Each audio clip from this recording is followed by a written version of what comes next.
Muito se fala hoje de fake news, notícias falsas.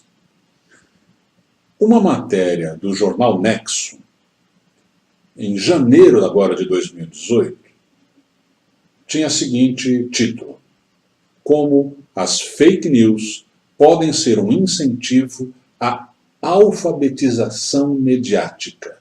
E é, na verdade, uma entrevista com uma pesquisadora espanhola, Núria Fernandes, que fala sobre as iniciativas educacionais nas escolas e na imprensa para melhorar o nível de discernimento dos leitores. Necessário ao máximo, não é não, Maria? É muito interessante, Roberto, que eu, pensando um pouquinho sobre essa questão das falsas notícias, e, de novo, utilizar os meios midiáticos. Sim. Isso aí é a base da construção do conhecimento. Sim. Sabe por quê? A construção do conhecimento, se você faz um bom trabalho para a construção efetiva do conhecimento, que é um princípio, você ensina a pensar. Quando você ensina a pensar, quando você ensina a discernir, você sabe diferenciar o que é verdadeiro, de falar a palavra, o que é verdadeiro e o que é falso. Sim. Se você apenas fica naquela superficialidade de pequenas coisas e não sabe ler e interpretar, aí vai a questão da base da leitura, você entra pelo cano, no português geriático, né? Então eu acho muito interessante isso, porque entra aí a filosofia, a sociologia, a área de humanas, né, porque você faz a interpretação dos fatos, das leituras, dos tempos. Mas na verdade entra tudo, viu, Maria? Muito interessante. Se você pensar até na matemática... Você interpreta o problema, tem que saber. Não, e tem coisa que tem fake news, que se você fizer um pouquinho das contas, não chega em lugar nenhum. Não pode ser aquilo que ele está falando. Né? O Roberto tem uma coisa muito interessante. Nós acompanhamos alguns grupos, né? De WhatsApp, essa coisa toda. E ele tem sempre a paciência histórica de quando se coloca alguma coisa que é completamente esdrúxula, mas que as pessoas acreditam. Ele tem exatamente a paciência histórica de explicar por que aquilo não é verdadeiro. É uma maneira de esclarecer a população, né, Roberto? É claro que o nosso grupo é pequeno, mas as pessoas precisam enxergar um pouco e interpretar. Mas até aproveito esse exemplo para duas questões. Primeira, nós estamos falando de ensinar as crianças e adolescentes, e é ótimo, e é por aí, são esses que a gente tem que dar prioridade para aprender, porque no futuro não vai acontecer mais. Mas os adultos estão muito mal nessa linha. A maioria dos adultos cai com facilidade em fake news. Aliás, se você for ver a ideia, o que está por trás da ideia de fake news, tem aquela história do pós-verdade. Sim.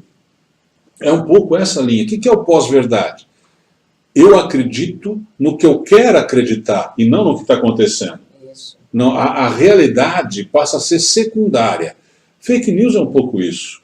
Fake news do lado do Bolsonaro existem de monte.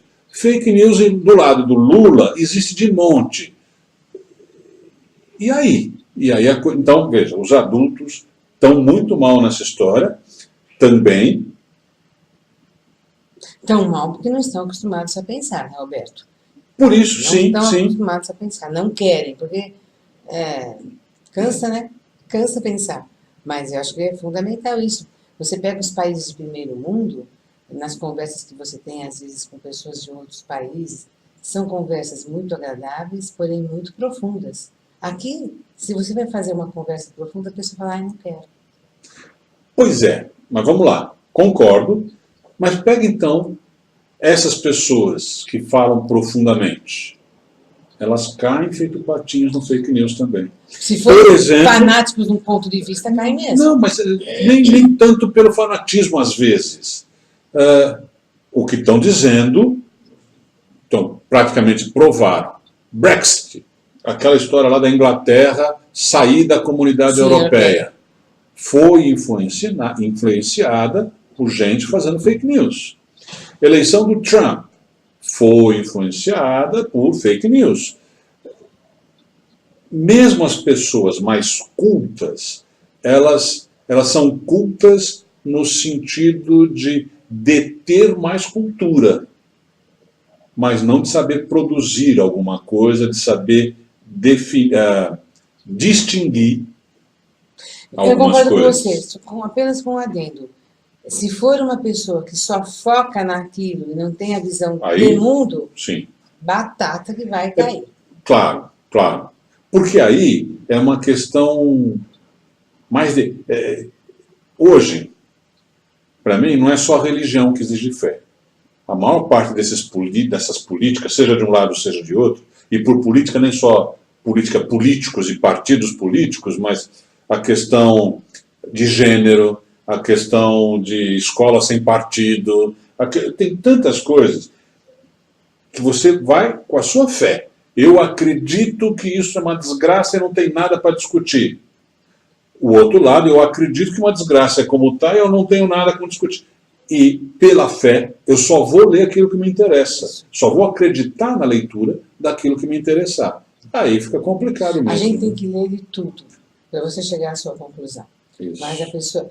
Porque ser culto, você pode ter um conhecimento técnico profundo de alguma coisa. Mas a cultura não é apenas um ponto. Perfeito. É a visão geral. Isso. Né? Então... E cada vez mais... Pega Facebook e afins, as redes de maneira geral. Cada vez mais as pessoas estão eliminando os que falam coisas que eu não quero para ficar só com os que falam igual a mim. É interessante. Ora, a hora que isso acontece, mais fake news eu tenho condição de ter. Porque eu só estou ouvindo esse lado. Né? Não sei se é a palavra certa, mas não deixa de ser uma ditadura, não. Ditadura mental. Eu acho que é isso. É isso mesmo. Cuidado, minha gente. Mas vale a pena ler aqui um pedacinho do que a doutora lá, Núria Fernandes Garcia, que é formada em Barcelona, fez pós-graduação em Barcelona, na Espanha.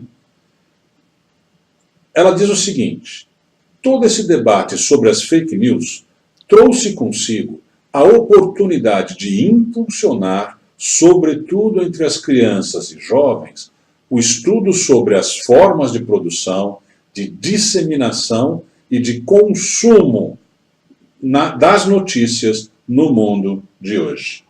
É isso, né? É isso mesmo. É uma boa conclusão, certo? É isso mesmo. Temos dito.